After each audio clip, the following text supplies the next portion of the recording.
Next tonight at 10, one person is confirmed dead and others injured after a tornado touches down in Westmoreland. We have the details. New low-cost housing is making its way to North Topeka. Marijuana is taking a back seat, how the DA is looking to reclassify it. Plus, ground beef is under investigation by the USDA as bird flu cases spike in the cattle industry. And damage is being assessed tonight. One person is dead after those strong storms and tornadoes arrived in northeast Kansas. Good evening once again to you. I'm David Oliver. And I'm Victoria Cassell. We have coverage of the aftermath coming up. But first, let's check in with Chief Meteorologist Jeremy Goodwin. He was tracking the storms for several hours today. Jeremy. Hi, David, Victoria, and this fatality today in Westmoreland. This is the first time that, and I would never say this out loud before, but this is the first time since February 29th of 2012 that we had a fatality from a tornado anywhere in the state of Kansas. That was the Harveyville tornado, and many of us never forget that one, but 12 years, just amazing. So a tragic day, no doubt. Right now, we've got storms in southeast Kansas. This activity is moving away from northeast Kansas. There's no more tornado threat tonight. We'll see a few rain showers possible along the Oklahoma state line, and then tomorrow we'll see more storms developing after 4 p.m. or so. The storms tomorrow could be severe. The tornado risk tomorrow is very low. I'll have more on that, as well as a tour of the severe storm reports from today all around the area, all coming up in a few minutes. Jeremy, thanks. The worst of tonight's storms hit Westmoreland, where one person was confirmed to have been killed. 13's Michaela Kelly reports live from the town, where authorities have updated the situation throughout the night. Well, Victoria, right now I'm outside one of just many houses that was destroyed as a result of today's tornado. Pottawatomie County officials say that the northern part of Westmoreland received the brunt of today's damage. 22 homes were completely destroyed, while 13 experienced recoverable damage. First responders from across the surrounding counties and the state arrived quickly to help assess and clean up. We had Manhattan Fire here, I believe a bunch of county sheriff's office, Wamego Police, I believe St. Mary's, Kansas High Patrol. There's a lot of folks that came in here. State of Kansas, I believe, is here, and they came together for the community to do a good job. And I'm surprised at how fast it is wrapped up with the amount of damage that they had. Right now, they're working to get power back on inch by inch as it is safe to do so. Also, the Red Cross has opened a shelter at Rock Creek High School in St. George for those who may need a place to stay tonight. Victoria? All right, Michaela Kelly tonight, thanks so much. And of course, a lot of you shared images of the storm tonight as it moved through. Now, Tanya captured this shot of the funnel near Westmoreland. Here's another image of the funnel from east of Westmoreland. And this one was captured north of St. George. The storm also sparked warnings in Nemaha County. This image was captured south of Centralia. Now, we also got several videos as well. As you can see here, this is one sent in by Mike, and Mike says he saw the storm that was near Centralia, as where you can see that funnel there. Now you can share your photos using Send It In or through the Weather Pictures Gallery on our website at WIBW.com. And another line of storms moved through northern Shawnee County into Jefferson County. Winds topped 80 miles per hour, sending limbs down around Countryside Church on K4. As warnings continued across Jefferson County, the Williamstown area east of Perry took a hit. One family had a large tree crash down on their home, and the streets are littered with limbs and power lines. But once the skies cleared, neighbors turned out to help. All over already, people that I haven't even met before, and they're here to help. They're offering, we've had so many people offering for cleanup and places to stay, and yeah, they really do come together around here when it's a crisis. This community is like a family, and everybody's going to be in here to pitch in and get everything cleaned up and get everything back to the way it was. Shawnee County is investigating an issue with its sirens tonight. They went back off after the warning ended. Officials tell us they believe it was a software issue, and they'll follow up with the provider this week. And of course, Jeremy will have more on the storms tonight coming up in our weather segment. Kansas lawmakers met during the final session today to talk about a new tax relief package. The tax plan that lawmakers passed through both chambers was vetoed by the governor. And then with the Senate falling short on a vote yesterday to override that veto, members of the House and Senate met multiple times today in conference to try to hammer out a new deal they could pass before adjourning for the year. That plan has yet to make it through either chamber. The governor could call for a special session if lawmakers don't pass a package tonight. The legislature also worked on the state budget, passing it out of both chambers. And House Bill 2530 also is now in reality. It changes and appoints procedures for the state wildlife department, giving 3 appointments to the Senate president, House Speaker, and the Attorney General. New housing units are going to be built in North Topeka, offering a low monthly cost thanks to financial assistance. 13's Madison Bickley shares how the units are aimed at tackling community challenges. This is God's work. We are doing is God's work. This is kindness and compassion for people that looking for housing. Dozens gathered Tuesday morning to break ground on 25 new affordable units at the corner of Highway 24 and North Kansas Avenue. In partnership with Alliance Bank, the Topeka Community Foundation is providing a $300,000 loan through its Impact Investment Program. The person's health is 60% the zip code that they live in. So our neighbors who need our help the most in these neighborhoods, affordable housing can be a game changer for them. So we're looking at projects like affordable housing, access to child care, health access, and especially in these neighborhoods where help is needed the most. Spaces will be 216 square feet, costing renters $550 to $600 per month with utilities included. The Topeka Community Foundation says the goal is to provide transformative change. This is 25 units. Is that going to solve our affordable housing problem? It's not, but 25 units is a step forward, and like the mayor said, it's inspirational, it's aspirational. Developers say they're stepping in to provide people an option. This is apartments designed to where people can have a transition. Now you know that there's a landlord out there that will accept you no matter who you are. Madison thinks construction is continuing as weather permits. A firm date has not yet been set for completion. A Topeka car dealership brought out the big bucks for a very grateful nonprofit organization today. Briggs Subaru of Topeka gave a check to the Ronald McDonald House for nearly $11,500. The Ronald McDonald House leaders say that that's going to cover more than 450 nights for families to stay with them while their children are hospitalized, a service the house provides completely free. It's part of our why. You know, we try to increase our volume. We try to, sell more cars, take care of our families. But one of our biggest whys is the love commitment we have to our community. We rely on support from our community because over 90% of our budget is from donors every year. But most aren't able to do so. You can also donate to the Ronald McDonald House if you'd like to do so. We have a link set up at WIBW.com. The Topeka Zoo is excited tonight for its next chapter following a generous gift it received this afternoon. Take a look. Thank you so much. You made my world with your generous gift. So that's funny. Security Benefit presented a check for $250,000 to the Topeka Zoo today. The zoo says the money will go toward the next part of its master plan. The Topeka Zoo Board isn't ready to unveil what that is just yet, but they say the project is going to make a massive impact.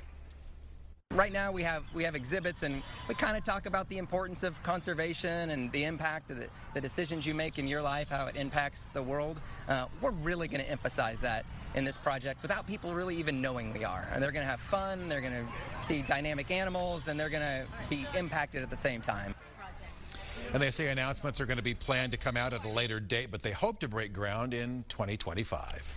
Leadership Manhattan celebrated its 2024 graduating class today. 20 Manhattan leaders participated in 7 sessions since January, honing their skills and abilities to act as leaders.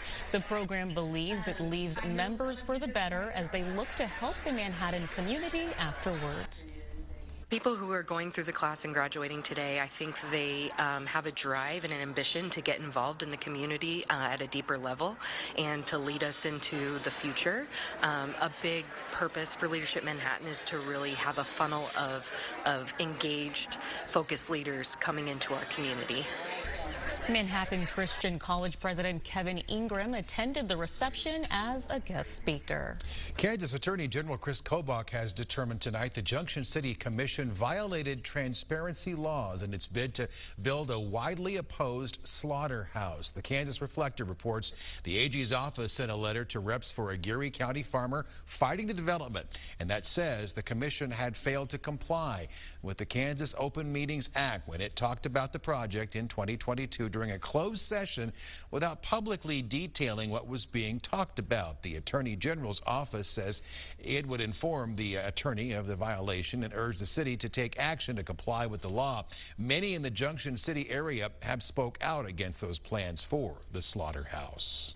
Colorado authorities have wrapped up their investigation into the controversial police raid of a Kansas newspaper last summer. The Colorado Bureau of Investigation has turned over its findings to special prosecutors in Kansas, Riley County Attorney Barry Wilkerson and Sedgwick County District Attorney Mark Bennett. The two attorneys are reviewing over 10,000 pages from the CBI after receiving a detailed synopsis directly from the agency.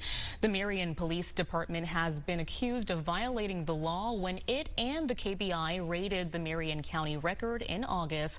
Several lawsuits have been filed against the police and city as well. A lot obviously happening in the news today. We got the deadly storm this evening, a lot going on at the State House today. So we're going to switch gears coming up here at 10, and we're going to introduce you to a special good kid who has a very unique distinction that's on the way tonight. Plus, we have some action from the Diamond, too, before the storm swept through. That's on the way in 13 Sports. And federal regulators made big headlines with ground beef and marijuana today. We'll bring you those when the show continues.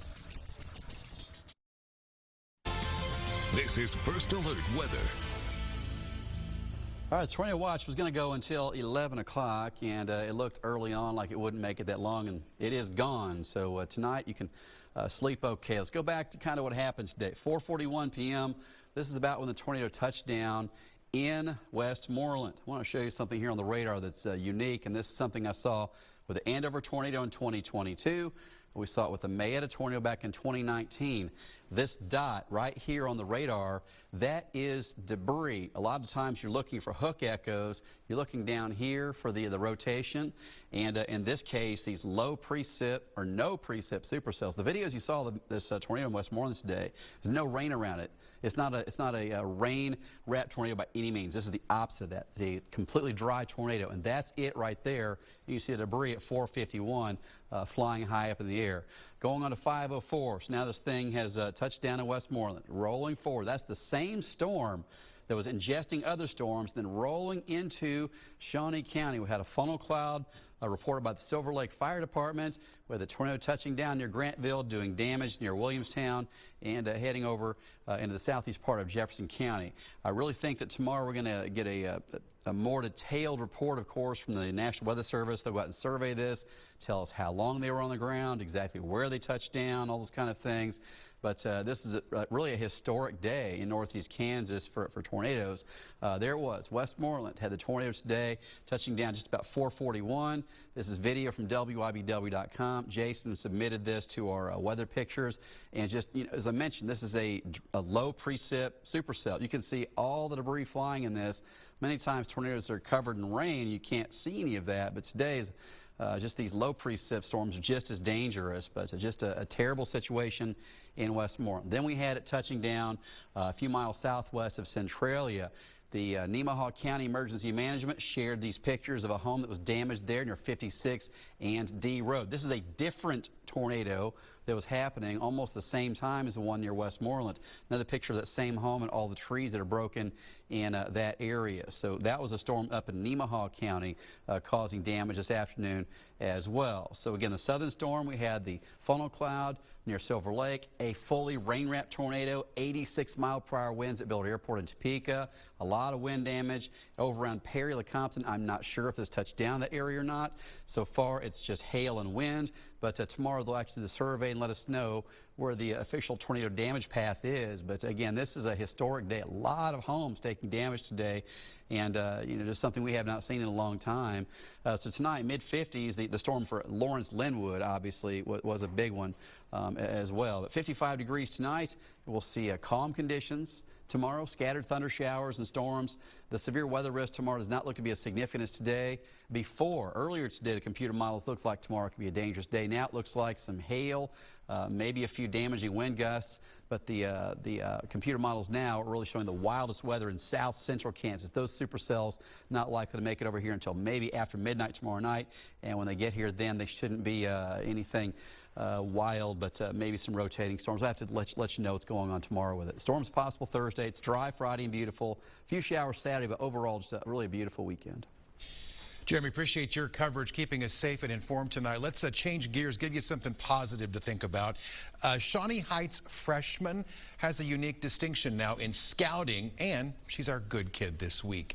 Caitlin Aldridge of Tecumseh is the first to earn the Eagle Scout Award to be recognized by Troop 12G. Now, Troop 12G was formed in 2019 as one of the first in our area for girls.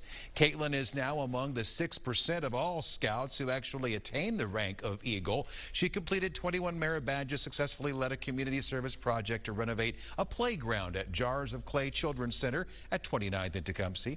Caitlin helps teach Sunday school to first graders at Fellowship Bible Church. She's also a competitive swimmer with the Topeka Swim Association. Now at Shawnee Heights High School, she's a cheerleader, a swimmer, member of Student Council, and a member of Future Farmers of America. So we certainly give a big salute tonight to Shawnee Heights freshman Caitlin Aldridge for becoming an Eagle Scout. She is indeed one of our area's good kids. If you know a good kid who we should meet and profile, drop your nominations as always at WIBW.com. Victoria?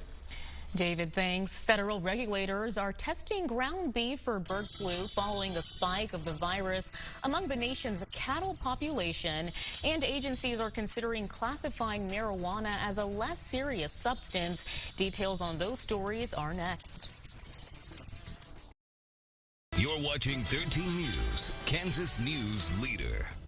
The DEA is now moving to classify marijuana as a less dangerous drug. The agency plans to reclassify marijuana as a Schedule III drug with the likes of ketamine and anabolic steroids rather than its current Schedule I classification alongside drugs like heroin and LSD. The DEA would publish the rule after receiving White House approval and then holding a public comment period. 38 states have legalized medical marijuana. 24 have done so recreationally, while some Kansas lawmakers have discussed doing the same in recent years. It hasn't gone anywhere here in the Sunflower State. The U.S. Department of Agriculture says it will begin testing ground beef as the cattle industry sees bird flu cases spike across the country. USDA officials say they're confident the meat is safe and that their testing is primarily meant to help the agency better track and understand how the virus is spreading. The FDA reported last week finding virus fragments in milk, but testing showed those were inactive and harmless to people. Experts say no evidence exists currently to indicate people can contract the virus from properly cooked or pasteurized food. We have a lot to get in our sportscast here at 10 tonight. High school softball and baseball highlights are on the way from several area schools. Plus, one name for K-State men's basketball is coming back for one more season. Details are on the way.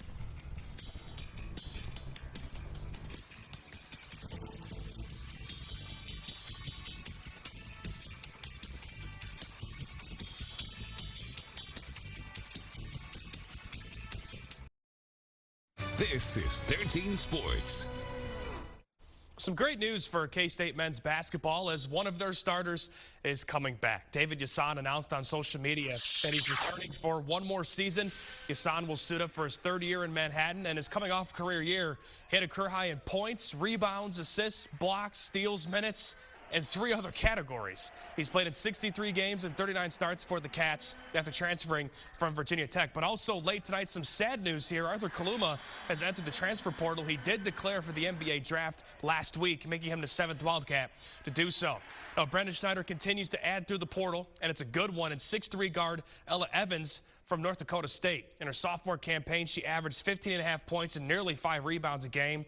Now, during her freshman year, she was the Summit League Freshman of the Year, named to the All-Defensive Team, and an honorable mention, Summit League. Now, my AA honors for softball are out.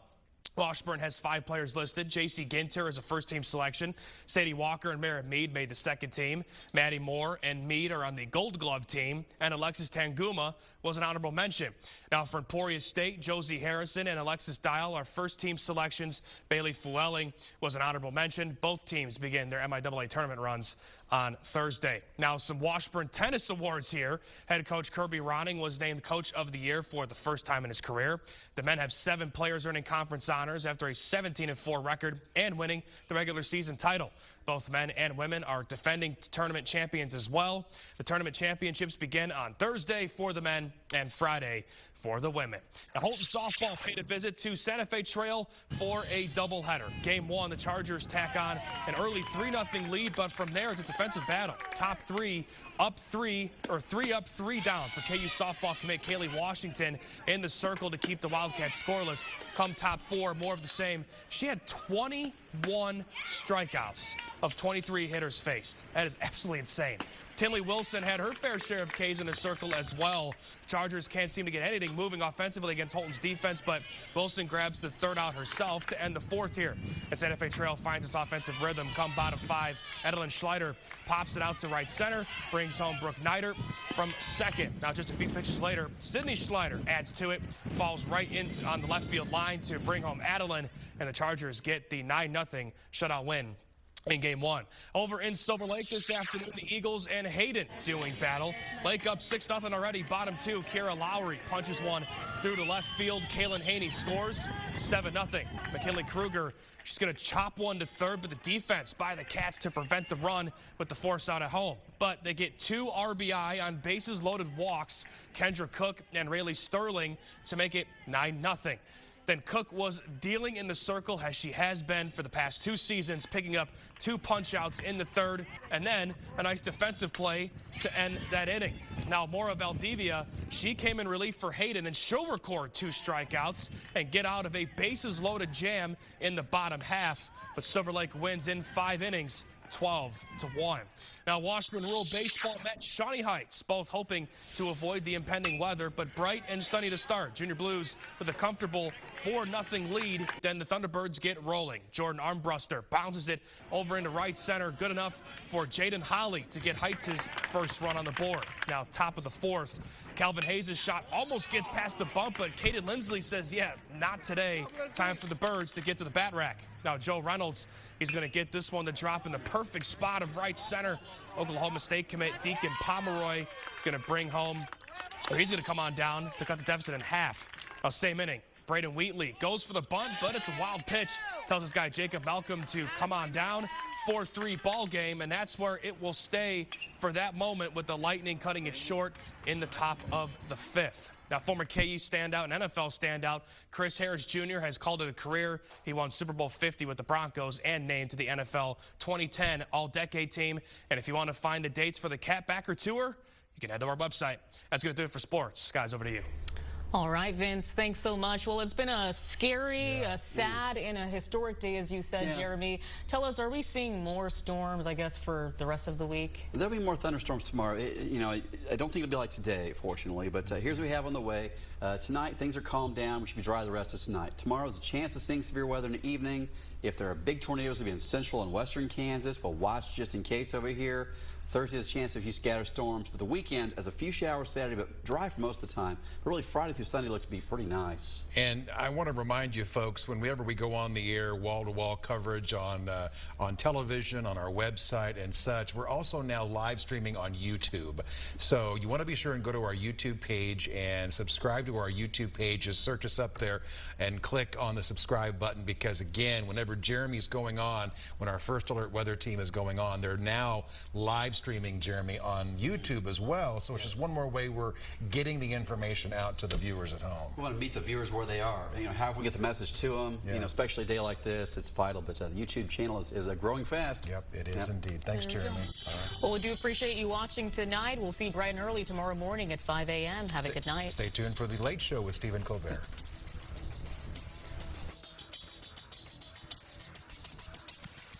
Get the latest news, weather, and sports at WIBW.com or follow WIBW on X, Facebook, and our mobile app. Thank you for making 13 News the most watched evening newscast.